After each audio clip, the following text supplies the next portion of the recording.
안녕하세요. 복무한다는 것은 무엇을 의미하는가의 연출을 맡은 김경래입니다.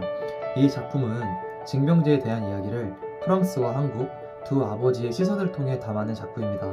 서로 다른 문화와 경험 속에서 징병제를 어떻게 바라보는지 그 다양한 관점을 이 영상을 통해 함께 느껴보셨으면 좋겠습니다.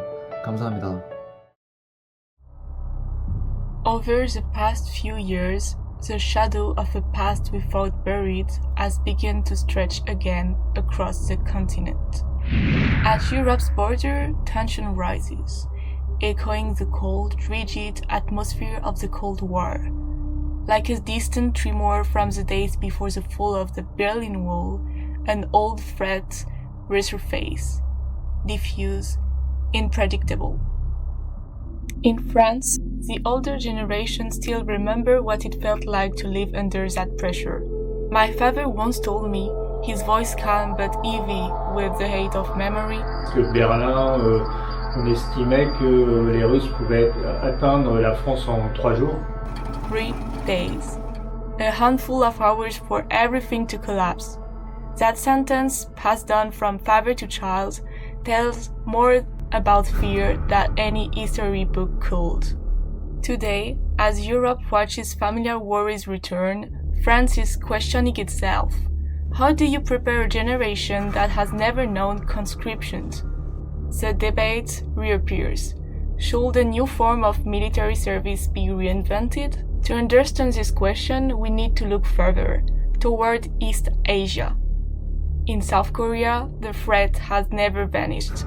For more than 70 years, conscription has been a national pillar, an unavoidable passage. Military service is not a memory, it is reality present and necessary. Comparing France and South Korea means confronting two radical, different visions of national duty. And it is two fathers who will guide us through this story. Alors, j'ai fait mon service militaire chez les sapeurs-pompiers de Paris en 1992, après mes 2 années d'études supérieures en BTS. 저는 아버지가 이북에서 피난 내려와서 독자로 돼가지고 부선만 독재하는 방위를 가게 되었습니다. Il y avait un accident de voiture, par exemple sur l'autoroute, en premier, c'est nous qui partions. Donc là, on allait sur place pour voir s'il y avait des blessés, s'il y avait un feu sur la voiture, l'éteindre. M16총 가지고 사격 훈련을 하고 김신조를 목 따라오는 북한의 특공대의 그 길을 지키는 방위병이었습니다. 쉽게 해서. Après, tu as aussi des missions un peu moins sympas où tu vas récupérer des cadavres, des choses comme ça, dans des endroits, par exemple dans la Marne, enfin en rivière.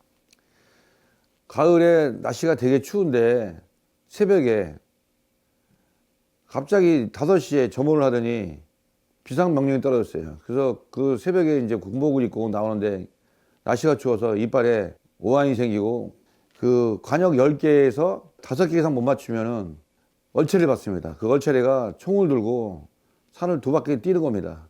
새벽에. Oui, on était en continu en contact avec la population, donc on se sentait beaucoup plus proche et puis beaucoup plus utile. D'ailleurs, la devise des sapeurs-pompiers de Paris, c'était sauver ou périr. 아, 그렇죠. 군대를 갔다 보니까 회사를 들어갔는데 그 열심히 협동화적인 부분이 많이 고치됐죠. À l'époque, comment était perçu le service militaire en France par les jeunes?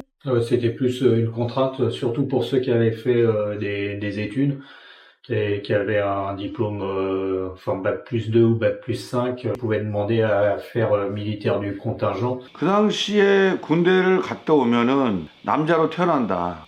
그 선배들한테 얻어가면 맞아가면서 해야지만 남자가 된다는 그 길로 간다는 것을 사람들이 사회적으로 인식이 되어 있습니다. Est-ce que tu te souviens de débats politiques ou sociaux autour du service militaire à ton époque? Il y avait le débat justement où déjà il y a certains militaires qui, eux, demandaient à ce que l'armée devienne professionnelle sans avoir de contingent civil. qu'ils soient intégrés parce qu'ils pensaient qu'ils seraient plus efficaces.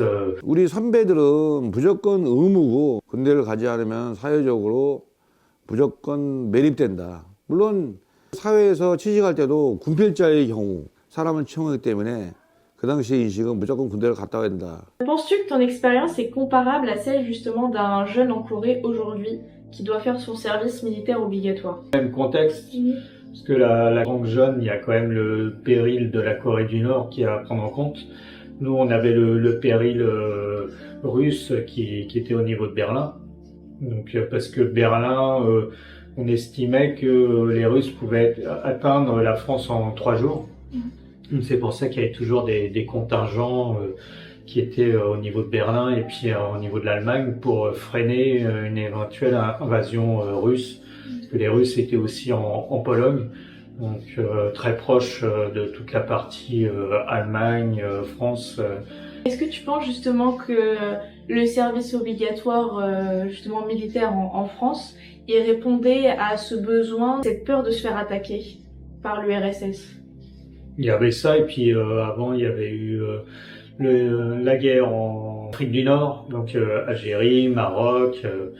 Avant, il y avait eu la partie sur le Vietnam, donc pas mal de guerres après 39-45. Donc je pense que c'était aussi dans la lignée. In the end, this story is not just about conscription. Yet, both confront the same universal question. How do you prepare a society for a danger it cannot always see, but can never completely ignore? The Korean father reminds us that peace is something you guard every day. The French father reminds us that peace can disappear in the span of a single generation, that service leaves a mark, whether the world is calm or trembling. Old fears returns, new tensions rise. Perhaps the answer does not lie solely in military service. A country is only as strong as what its people are willing to defend.